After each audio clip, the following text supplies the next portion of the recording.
Welcome to the Cabrera Lab Podcast. Hey. Howdy. Howdy, partner. Why was that funny? Maybe it's the combination of the lumberjack shirt and the howdy.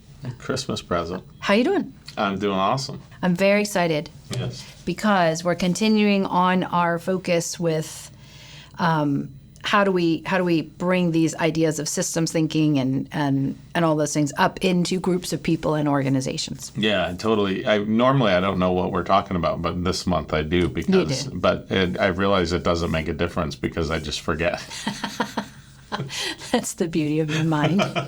You're like Nemo. Hey, look, a castle. Hey, look, a castle. Yeah, like a little fish in a bowl. Hey, there's a castle. So today we're going to It makes life very exciting because everything's new all the time. Yes, I would imagine that's true. You discover new castles every day. Well, it's the same castle, but you think it's new to me.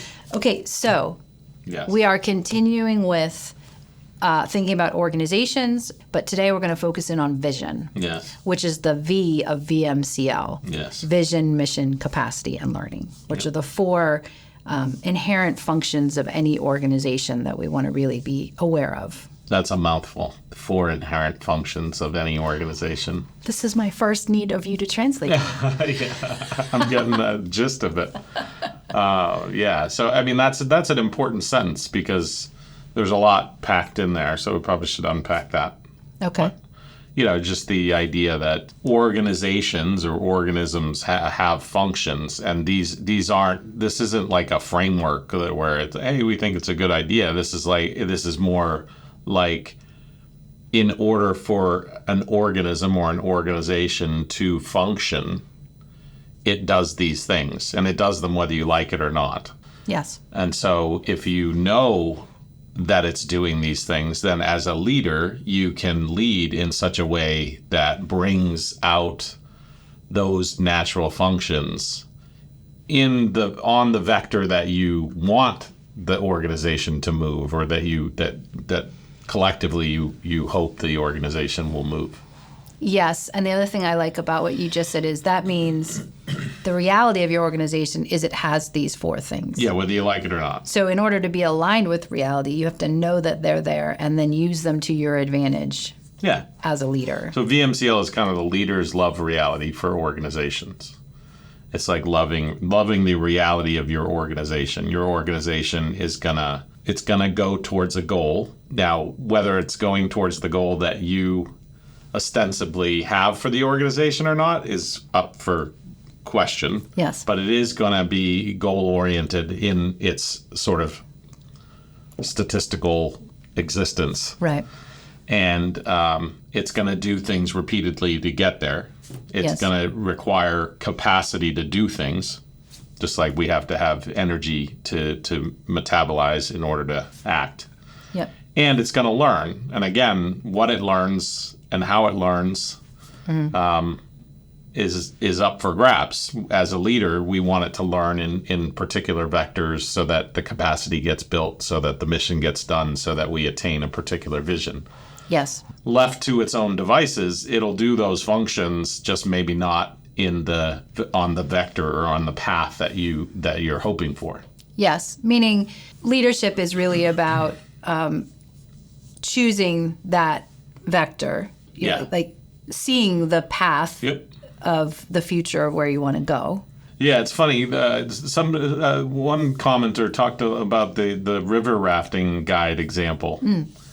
And when I was a guide, it was this idea that the old guides let the river move the boat rather than constantly working their muscles to move the boat. Whereas the new younger guys are these big strapping guys that are working all overtime kind of thing. And think of it that way. It's like your organization is a boat, and it's gonna go down the river, and it's gonna function like a boat in the ways that boats function. Whether or not it takes the path down the river that you want it to take, or just straight over the rocks or straight into the rapids in the wrong way, that's up to you as the leader. Of paying attention to what the boat's doing and why, and what the river's doing and why, and what the relationship between the river and the boat is. one of the things I like about that is it puts a lot of, I don't want to say control, but a lot of influence on the organization's success based on that leadership capability. Totally. Huge influence. But it also, the reason it's such a powerful analogy or metaphor is it also tells you how little in control you are, right? Yes. So you have tremendous influence, but almost no control. I love that. That's like parenthood. Yeah. You have a lot of influence, but you're not in control.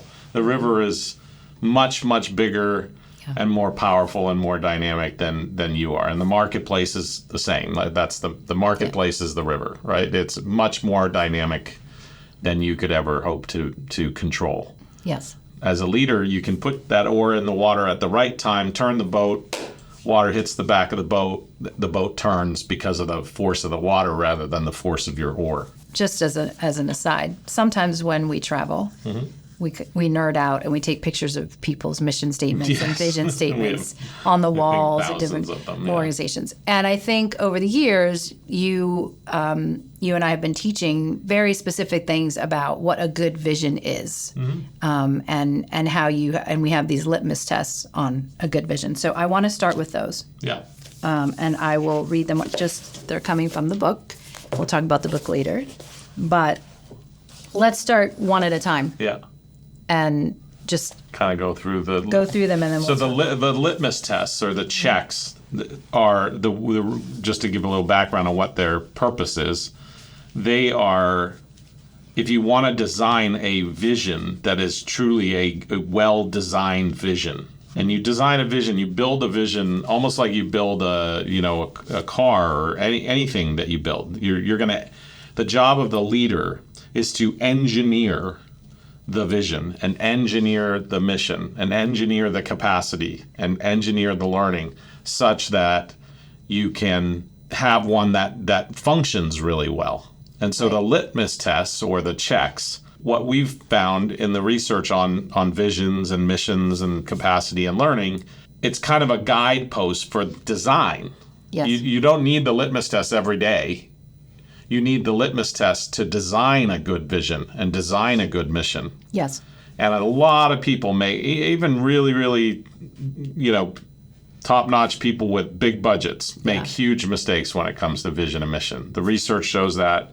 Anecdotally, we see that. The litmus test or the checks make it so that you can design a better vision and a better mission for your organization, and you can do it really simply. It's not as hard as we're actually making it harder than we need to. Well, yeah, that's pretty much the case for a lot of things these days. Yeah. Well, I want to stay on that for a minute. So you were just talking about using these checks around vision to design a good vision, but there's also almost a diagnostic function for existing organizations who are maybe not getting the results they want or the behavior they're hoping to get, across their organization moving towards a common vision. And so great point. Yeah. So you can use these checks both at the beginning of sort of setting us forth an organization, but also they're great tests for, if you're not getting the results. If you have a vision currently, you can use these checks to see how bad it is. And give it a facelift. Yeah, exactly. Give your vision a facelift. All right, so let's start with check one. Yeah. Our vision depicts a desired future state. So this is really important. It's sort of a priori or sort of like a lot. You wouldn't think it would require explanation, but a vision is something that you see that is in the future, right? It doesn't exist today, right? Because if it existed today, then why would it be a goal? Right. It's sort of like saying I want to win the Super Bowl in 2022, right? That's already in the past. So how could that possibly be the goal of the organization, right? Or understanding that a vision is a future state that doesn't exist today is really important because it sets up fundamentally what we're going to design. We're designing a rich understanding, a deep understanding of what that future state looks like and how it's different from today. Right. And in fact, we use that check as the first step in designing visions with organizations. Yes. Because we ask them what pisses you off, which actually brings in another check about emotion. Yeah. What really pisses you off about the way the world is today in your world, in your field, in your market, whatever.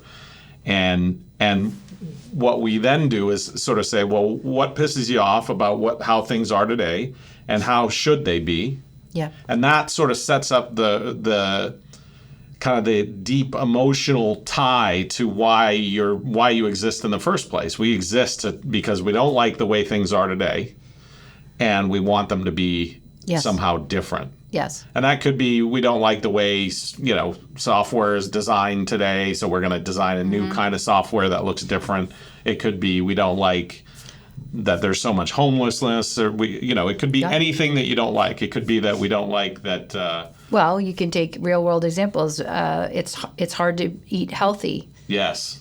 So living, it's hard to live a healthy lifestyle, and that Absolutely. is a thing that MyFitnessPal is working. When they came and did their vision with us, they were such an innovative organization, and really. And we all experience this every day. You just go to a restaurant and ask yourself, is it easier to order unhealthily or is it easier to order healthily? That, and also one of the things that they talked a lot about is transparency of calories, fat levels, macro, all the sodium levels and all of that, you don't know what you're ordering nutritionally. Yeah.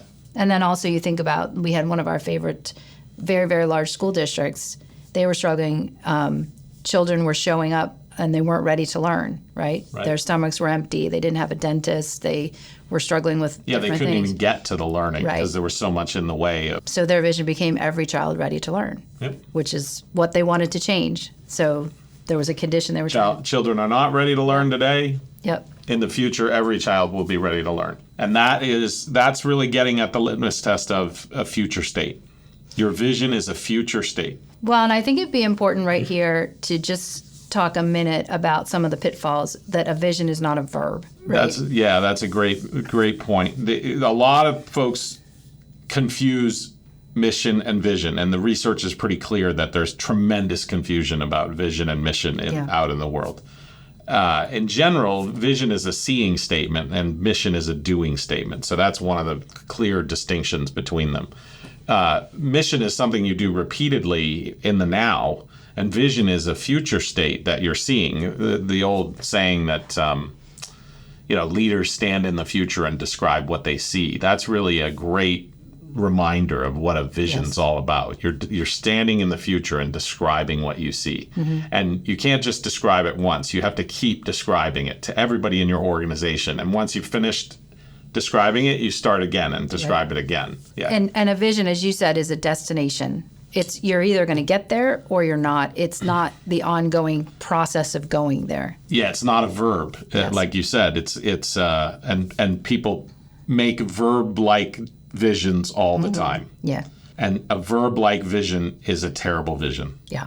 Think of it this way: if we get a group of folks and we're like, hey, we're gonna drive across country. That's our goal. We're gonna get a big bus or something, and we're gonna take turns and all that kind of stuff driving, and we're gonna drive across country. And we all get in the bus and we're like, we're driving across country, and the first guy takes their shift, and they drive for 4 hours or something, and their mental model is they're driving to Arizona, and then he goes to the back, and the new one comes up and takes a nap, and the new one comes up to do their shift, and their mental model is they're going to Seattle. So now both of those visions are like we're going west. Going is a verb. Yeah. Well, what's their path going to look like every time some new driver starts being in charge of the driving? Yeah. Which is the mission. Yes. Drive a mile, repeat. Drive a mile, repeat. You'll eventually get there, right? Yeah. So what we want is a vision that's like San Francisco. Yeah. Right? We're going to get to San Francisco because San Francisco is a noun. We're going to know whether or not we're in San Francisco. We're going to see a sign that says entering San Francisco city limits. Yes. And then we know we accomplished our vision.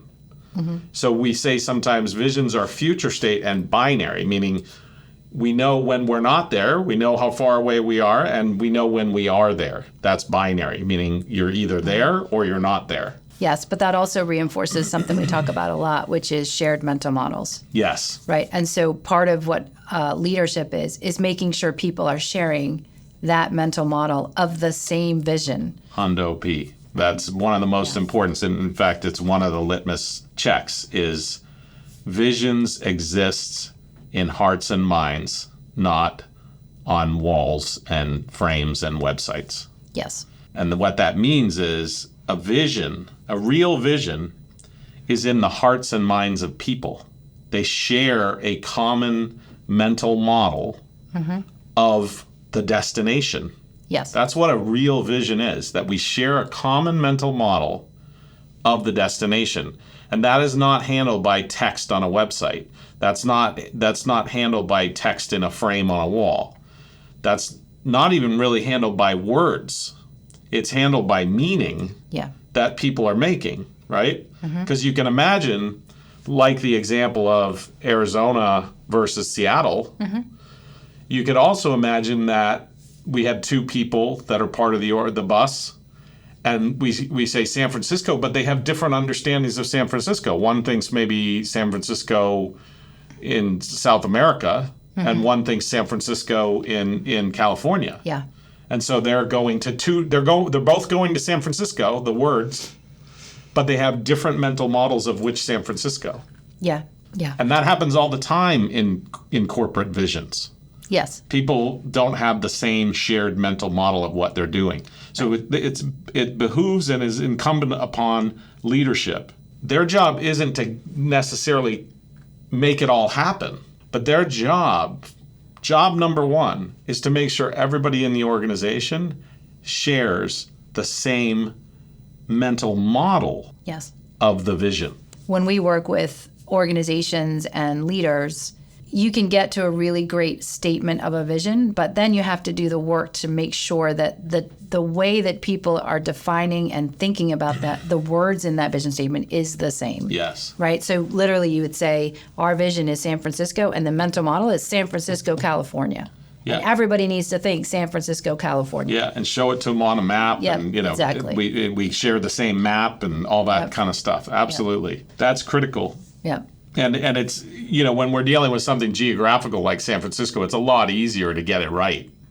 But when we're dealing with something like, put an end to a disease or put an end to homelessness or, create a new economy based on subscriptions or whatever, well, those things are a lot more squishy than San Francisco. San Francisco is a lot more, tangible. Yes. And so the more squishy the idea, the more work you have to make sure that everybody shares the same mental model about what those words mean. And communicate that shared mental model. I mean, you can imagine even every child ready to learn. What do we mean every? Yeah. What child do we mean? All of them? What grades? Yep. What does readiness mean? So you have to actually have a shared understanding of every piece of that. That's right. Yeah. And that's why we distinguish in our work with designing visions. One of the key things we distinguish is the vision statement from the vision mental model. Yes. The vision mental model is different than the vision statement. The vision statement is almost like a little thing, like a little tag that causes you to think the vision mental model. Right. But the vision statement alone is not enough to get people to share the same meaning. Oh, a great example? Intel Inside. Yeah. That's a very short vision statement, but everybody at Intel knew what that meant. Yeah. At the time. Inside what? They knew what it meant. Inside every computer. Yes. Right? Yes. An Intel chip inside every computer. Yes. And then when it was accomplished, an Intel chip inside of every, electronic appliance and things like that. So everywhere. Yeah. Okay, so that was check one. Our vision depicts a desired future state. Yeah. Check two. Our vision is intrinsically motivating. This is a really important part of vision, and it is so deep. It sounds like a very simple statement, but it's such a deep statement because it actually gets at what why we're motivated by things. We're motivated by when things have an emotional connection, right? That's what motivation in science, we call it conation, but motivation is like the what makes us move. Like the MO in motivation is like what will get us out of the inertia of sitting and do something, right? So vision is the thing that gets us up in the morning. Yes. And I sometimes say, I've never owned an alarm clock. I'm because It's true. the vision that I have for my life or my organization or whatever is always my alarm clock. Yes. And the day that it's not, I have to go tinker with my vision, right? Yeah. Because your vision should be the thing that when in the morning when you kind of get up and you're like, and you could go back to sleep or you could get up. Yeah. And there's like that little moment. Yeah. That moment is when your vision goes, oh, we get to work on that. Yeah. We get to work on that. And then I'm out of bed. Yeah. Right? Yeah. And so my vision wakes me up every day. Yeah. My vision is my alarm clock. And if your vision, and the only way that that's going to happen is if you're like really deeply emotionally engaged with your vision. Now, the other part that's really important about this litmus test is we know a lot about employee engagement. Yes. And we know that if you have a lackluster vision or a vision that doesn't emotionally connect or a vision that's poorly designed, it has dramatically negative effects on engagement. Yes. There was one study that the basic conclusion was, which it shouldn't be surprising, is that employees are something like 3 times more engaged if they find a sense of purpose with their work. That's right. And purpose comes from vision. Purpose is vision. Yes. Our purpose is to get to this place that we're all excited about bringing we're bringing the future into the present. So we're all excited about that, right? So all of that engagement happens in the vision. That all of that passion that motivates, that makes us motile, right? That makes us move. Yeah. That is in the vision. And if your vision is like a barren wasteland that isn't something you can really be passionate about, Yeah. it's going to be hard to get people engaged. Yeah. I mean, if it lives on a frame on a wall, then you can't even remember it. You can't even remember it. Yeah, and if your vision is a paragraph long, how do you engage with a paragraph? I can't even remember a paragraph. That's a great transition because check 3 is the vision is short and simple. Short and simple. We call this the 9-year-old test. It should be short and simple. It is crazy to me how many really competent organizations and leaders have paragraph long or crazily multi-paragraph long visions, right? I mean, that vision doesn't stand a chance of being useful. Say why. Nobody can even remember what it is. Second of all, each word in there has so many potential, just like the San Francisco example. Yes. If we can mistake which San Francisco we're talking about, believe me, we can mistake all the bloviating terms of a waxing poetic vision, right? Yeah. That goes on for a paragraph. That's right. There's so much ambiguity in that there's no way to get shared. Meaning there's so much that's subject to interpretation. There's a lot subject to interpretation. And again, if you were really hell bent on making a paragraph vision work, you could do it, but it's gonna exhaust you as a leader because you're gonna have to do so much extra work in order to get everybody to share the same mental model that you're better off doing the work on the front end by simplifying the mental model. Yes. And making it easily communicatable, simple, short, memorable. Those are the things that make a great vision. Do you want me to read you some? I think we have some in here. Yeah. One of the great visions is like the classic religious vision that most religious organizations have is whatever religion it is, the world being that religion. Yes. So that, and then the mission for that is convert the unconverted. So it's very simple. Convert the unconverted, a Christian world or a Buddhist world or a Jewish world or whatever. Any of them. Yeah, exactly. Whatever it is. Well, so for example, you had Intel Inside, which is a very short and simple. Short and simple. One of the companies had, I think it was Yamaha, like Kill Honda. Kill Honda was their vision. Yeah. This episode is sponsored by Training Camp, the ultimate online spot for building the mental fitness that drives personal and professional change and success. At Training Camp, you'll have access to the science and practice of thinking, with personalized thinking assessments, tiered training, and best of all, practice that improves skill. Go to cabreralab.org to learn more. And now, back to the episode. It's not really about whether you from the outside like the vision. We see this all the time. People, I'm going to say this and like you maybe just pass over it. Okay. If you're a listener. Brace ourselves. But I can't tell you how much time is wasted on this one mistake. People confuse visions with taglines all the time. A tagline is a marketing thing used for the outside. A vision is used for the inside. A vision is trying to get everybody that's on the bus to make it to the same location. Right. To work towards making it to the same location. So a vision is internal. Now, the best companies that make the best visions make such remarkable visions, and we've experienced this with the companies we've worked with. The best ones take the time to make such a great vision that it's as applicable and exciting outside the organization as it is inside the organization. Yes. And then they end up naming their annual conference based on the vision, and their marketing is driven by the vision, and all kinds of other things, and it becomes almost like a tagline, although not quite.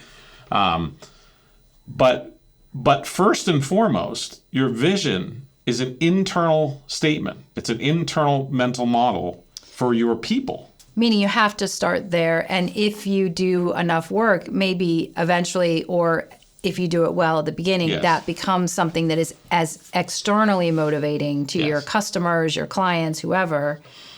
But that it will only happen if you design for inside the organization. That's right. And that's how you start. That's right. Okay, so we did short and simple. Check number 4. This one is a little... Oh, but short and simple, I said it's the 9-year-old test. So if you do if you create a vision, one of the best ways is go find your 9-year-old or somebody like that and read it to them and see if they can make any sense of it. I think what you mean is find a young person in your family or your friend group. Yes.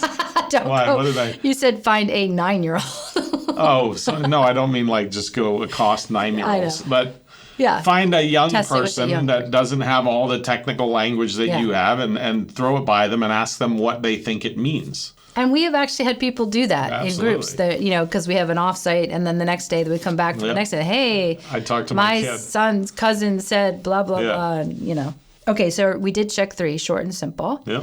Check 4, and this one is a little, I would say, counterintuitive to people, which is we measure our vision.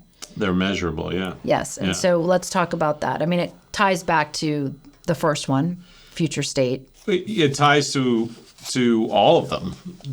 All of these work together to build, like they're really important design principles, because if you lose any one of these, it really affects the other ones.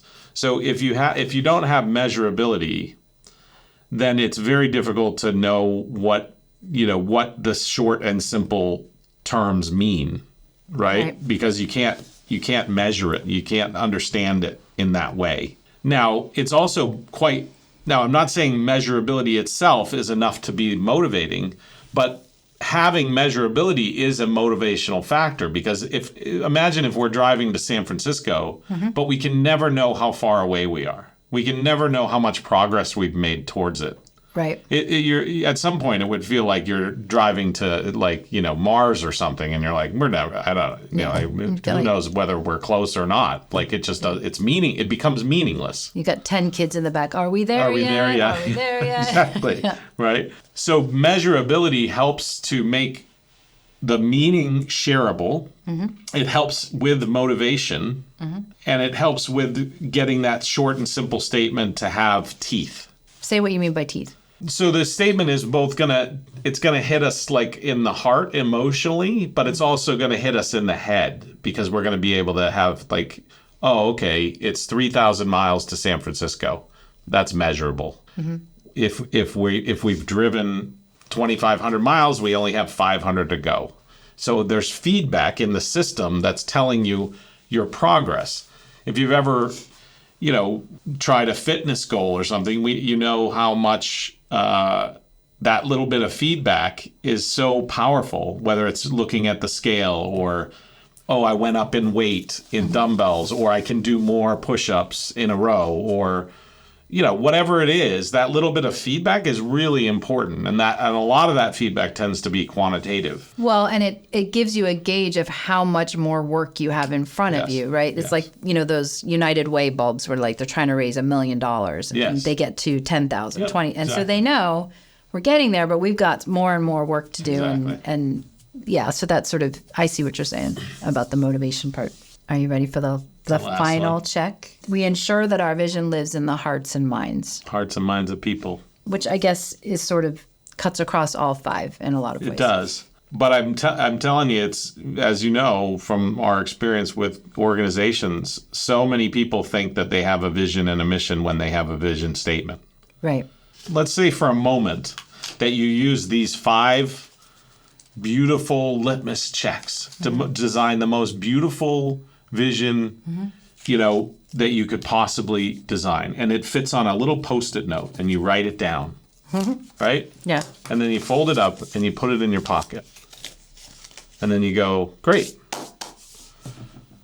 I've got a vision. You've got a vision in your pocket. For my organization. My vision, my organization has a vision. No, it doesn't.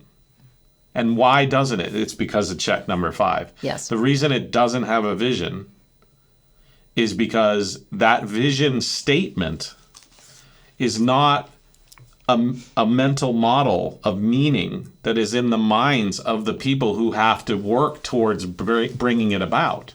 Right. It's fantastic to go into organizations and you find executive VP, and you talk to the janitor, and you talk to an administrator at the front desk, and you ask them, hey, what's the vision? What's the mission? Yeah. And see whether you get not only the same statement, but then when you kind of inquire a little bit deeper about that statement, they tell you about it. And most importantly, the way they tell you about it and what they tell you about it is the same for all 3 of those people. Yes. That's a 20-minute check you can do of an organization, and it tells you more about an organization than any other check. Yes. Yes. So that is about that every person in the organization shares the meaning of the vision. And I'll go back to that story, that little metaphor that we talked about, I think, in another podcast about the 2 guys on a lake in a boat. Yes. If they have different visions, then they're going to be paddling at odds to each other. And that boat's going to go and spin in a circle, or it's going to weave in a weird line, or it's going to go forwards and backwards as they get tired and whatever. But if both those guys know exactly where they're going, and they also have their mission and their capacity systems and learning and play, they're just going to go straight line right to where they want to go. And I think what you're also alluding to is often what you will find in particular in larger organizations is almost competing visions. Yeah. Right. So, that's why the leader needs to articulate a singular vision that is across the organization so that everybody is in the boat going the same direction and not working against each other, paddling one way and then the other way, doing circles and all of that. Yeah, and it's super important because I think this one's a little hard to grasp, but if you have sort of an organismic view of your organization and a systemic view of your organization, you understand that even if you don't create a vision as a leader, and even if you don't get it into the hearts and minds of your people, your organization has a vision. It has a vision because each one of those people in your organizations will ascribe a purpose to their work and to the organization, even if it's not provided for them and Yes. made meaningful, right? And the statistical cloud that is all of those different meanings together, which could be going in like crazy inefficient vectors. Like Yeah. you could have 10 going this way and 10 going that way and 10 going this way. And so, but your organization has a vision, meaning it's got a goal state. It's a wacky, chaotic, convoluted, and ineffective and inefficient goal state, but it is based on the probabilities of the sort of statistical cloud that is created by the people and the meaning in your organization. It does have a vision. What we want to do is try to affect its functional need for a vision with clear leadership and clarity of vision. Yes.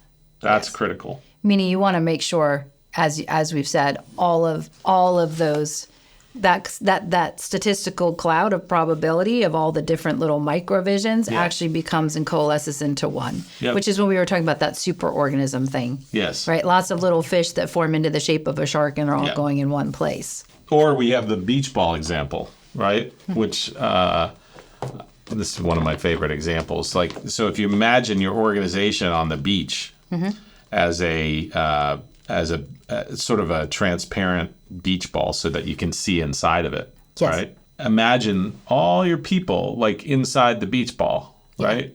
And some of them, and like down here is a lemonade stand, right? And it's a hot day, right? And over here is a taco stand, and here's the beach, and here's the beach. So a bunch of people want to go swimming, and over here is a bar. Right? Well, this is a problem because there's 3 fun things that you should do at once. Right? So if different people are have the goal of getting to different places, and you can imagine that they're all pushing on this ball pushing on the outside of the ball to try to roll it towards those places. And everybody's got a different idea of what they want. Some want to go swimming, some want to go taco, some want to go drink at the bar, some want to get lemonade and be refreshed or whatever. Then what's this ball going to do? It's going to go like this, right? But if as a leader you say, hey, let's get lemonade first and then tacos next, and then then we'll end up at the bar after we do a dip in the sea. Or if we just take one of these and say it's all tacos all the time, Taco Tuesday. Taco Tuesday, right? Then we're going to be able to, first of all, imagine that we could all arrive here. Number one, at this future state. But number two, it actually makes it very clear what your work is. All these people over here, we got 10 people over here that are pushing towards taco. And we got 12 people over here that are pushing towards lemonade. Yeah. I got to go talk to every one of those people. The lemonade people. And I gotta get them to understand and get them motivated, get them emotionally connected, help them understand why tacos are so important.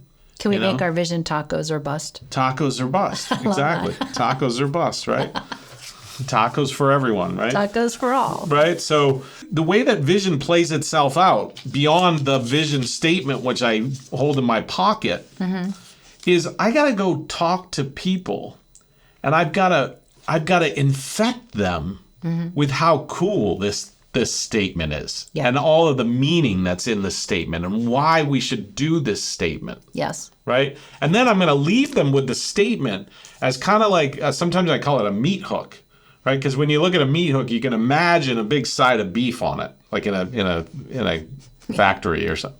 No? No, I'm getting hungry talking about tacos and sides of beef and bars. So, imagine a meat hook. It's kind of like an indicator, and it causes you to imagine everything else. Well, the vision statement's just the hook. Right. That's all it is. It's the hook. It's the thing that they use to remember. It's like the mnemonic device that causes them to remember all the meaning behind it and how it's measured and why it's important and why they're personally engaged in it. And if we do that, we're going to get not 12. You're not going to get 12 because one of them is going to be self-centered and not team-oriented, and they're going to want lemonade. Yeah. But maybe 3 of them but you'll get 9. Maybe you'll get 7. Okay, now you have 17 people over here. Which is enough. Now to you have shift. 17 people over here, right? And that's going to change. So yeah, it's going to go like this, but it's going to move in general more in this direction.